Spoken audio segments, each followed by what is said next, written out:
അപ്പോൾ ഗൈസ് നമ്മൾ ഇന്ന് എൻ്റെ ഹസ്ബൻഡിനെ വിളിക്കാൻ പോകുന്ന ദിവസമാണ്.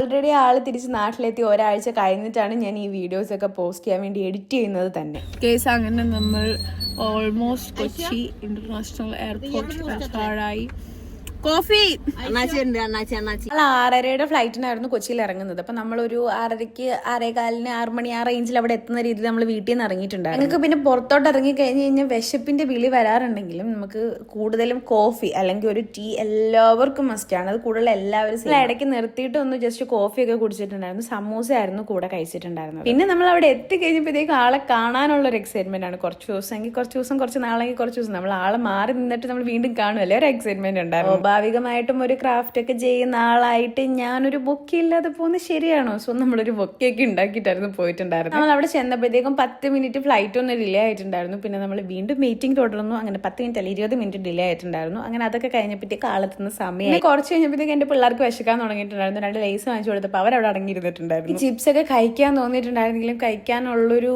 എന്തോ ഒരു സിറ്റുവേഷൻ, എന്തൊക്കെയോ ഒരു പ്രശ്നങ്ങൾ ഉണ്ടായിരുന്നു. അങ്ങനെ ആള് ഫൈനലി എത്തിയിട്ടുണ്ടെങ്കിൽ ഇനി നിങ്ങൾ കണ്ടു നോക്ക്.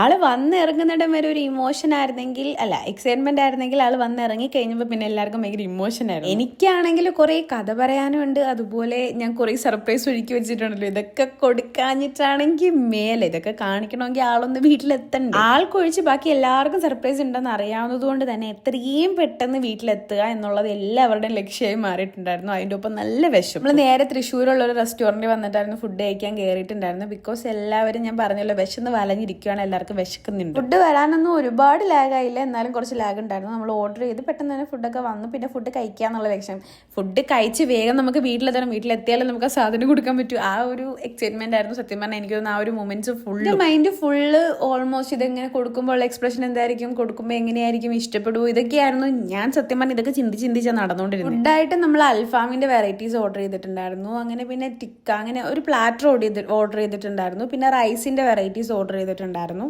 അതൊക്കെ കഴിച്ച് വരുന്ന വഴിക്ക് നമ്മൾ ഉമ്മാന്റെ വീട്ടിൽ കയറിയിട്ടുണ്ടായിരുന്നു. ബിക്കോസ് ഉമ്മാന്റെ ഉപ്പായും ഉമ്മായും അവിടെയാണ് ഉള്ളത്. ഉപ്പാന്റെ ഉപ്പായും ഉമ്മായും ആണ് ഇക്കാനെ ചെറുപ്പത്തിലൊക്കെ വളർത്തിയിട്ടുണ്ടായിരുന്നതും അവർ നോക്കിയിട്ടുണ്ടായിരുന്നതും ഒക്കെ. അതുകൊണ്ട് അവരുമായിട്ട് ഭയങ്കര കണക്റ്റഡ് ആണ് പുള്ളി. അപ്പോൾ അവരെ കയറി കണ്ടിട്ടുണ്ടായിരുന്നു. അതിനുശേഷം നമ്മൾ നേരെ വീട്ടിലോട്ട് വരാമെന്നുള്ള പ്ലാനിൽ തന്നെയായിരുന്നു. അതിൻ്റെ അപ്പുറത്താണ് മാമനും മാമീസും ഒക്കെ ഉള്ളത്. അവരുടെയൊക്കെ വീട്ടിൽ ജസ്റ്റ് ഒന്ന് പോയി വിസിറ്റ് ചെയ്തു. നമ്മൾ പെട്ടെന്ന് തന്നെ തിരിച്ച് വീട്ടിൽ വന്നു. വീട്ടിൽ വന്ന് കയറി കഴിഞ്ഞ് ഇനി ഗിഫ്റ്റ് കൊടുക്കും. എനിക്ക് മനസ്സിലായ കാര്യം, ഞാൻ എത്രത്തോളം എക്സൈറ്റഡ് ആവുന്നോ അതിനേക്കാളും എക്സൈറ്റഡ് ആയിരുന്നു എൻ്റെ കൂടെയുള്ള ഓരോരുത്തരും. അവരിട്ട എഫേർട്ടും അത്രയും വലുതായിരുന്നു. പക്ഷെ ആക്ച്വലി നമുക്കൊരു മെയിൻ ടാസ്ക് ഉണ്ടായിരുന്നു ഇവിടെ ആയിരുന്നു. ബിക്കോസ് ആൾക്കുള്ള കേക്ക് നമ്മൾ അപ്പുറത്തെ മേമാടത്താണ് ഏൽപ്പിച്ചേക്കുന്നത്. ഫ്രണ്ടിൽ കൂടെ വാങ്ങിച്ചുകൊണ്ട് വന്നാൽ ഒബ്വിയസ്ലി ആള് കാണത്തില്ലേ. അതുകൊണ്ട് നമ്മൾ ബാക്കിൽ കൂടെ അത് റിയേനെ വിട്ടിച്ച് എടുപ്പിക്കുമായിരുന്നു ചെയ്തിട്ടുണ്ടായിരുന്നു. ഇതായിരുന്നു നമ്മൾ ലുക്ക് അറേഞ്ച് ചെയ്ത് വെച്ചിട്ടുണ്ടായിരുന്നത്. എത്രാമത്തെ ബർത്ത്ഡേ ആണോ അത്രയും ഗിഫ്റ്റ്സ് കൊടുക്കണോന്നുള്ള മൈൻഡ് സെറ്റിലായിരുന്നു ആക്ച്വലി ഞാൻ ഇരുന്നിട്ടുണ്ടായിരുന്നത്. ഒറ്റയ്ക്കല്ല ഈ ഗിഫ്റ്റ്സ് ഒന്നും കൊടുത്ത് എൻ്റെ ഫാമിലി അതുപോലെ എൻ്റെ കൂടെ നിന്നിട്ടുണ്ടായിരുന്നു. ഇല്ലാന്നുണ്ടെങ്കിൽ ഇതൊന്നും കൊടുക്കാൻ എൻ്റെ കൊണ്ട് പറ്റില്ല എന്ന് എനിക്ക് ചില പോയിന്റിൽ ഫീൽ ചെയ്തിട്ടുണ്ടായിരുന്നു. തട്ടിക്കൂട്ട് ന്യായങ്ങളൊക്കെ പറഞ്ഞ ആളെ ജസ്റ്റ് പുറത്തിരുത്തിച്ച്, കാരണം വീഡിയോ ഒക്കെ എടുക്കുന്നത് കൊണ്ട് ആൾക്ക് ഓൾറെഡി ഞാൻ വീഡിയോ എടുക്കുന്ന ആയതുകൊണ്ട് അറിയാമായിരുന്നു വീഡിയോയിൽ വരേണ്ട വരും എന്നുള്ള സാധനം. ഞാൻ വീഡിയോയിലൊന്നും ഇല്ല, എന്നെ ഒഴിവാക്കിയെന്നൊക്കെ പറഞ്ഞതാണ്. പക്ഷെ ഇന്ന് താങ്കളാണ് മെയിൻ താരം എന്ന് പറഞ്ഞാണ് ആളെ നമ്മൾ ഇതിൽ പിടിച്ചിരുത്തിയിട്ടുണ്ടായിരുന്നത്. എല്ലാം സെറ്റ് ചെയ്ത് വെച്ചേക്കുവാണെങ്കിൽ ജസ്റ്റ് ആള് വന്ന് ഓപ്പൺ ചെയ്ത് കണ്ടാൽ മാത്രം മതി. അപ്പൊ ഇനിയുള്ളത് നിങ്ങൾ കണ്ടു നോക്കിയിട്ട് എങ്ങനെയുണ്ടെന്ന് പറയാൻ മറക്കണ്ട കേട്ടോ.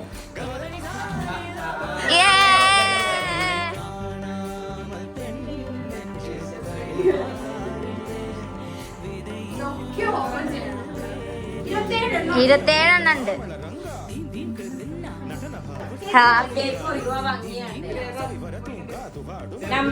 ഓർഡർ അനുസരിച്ചിട്ടുണ്ട്.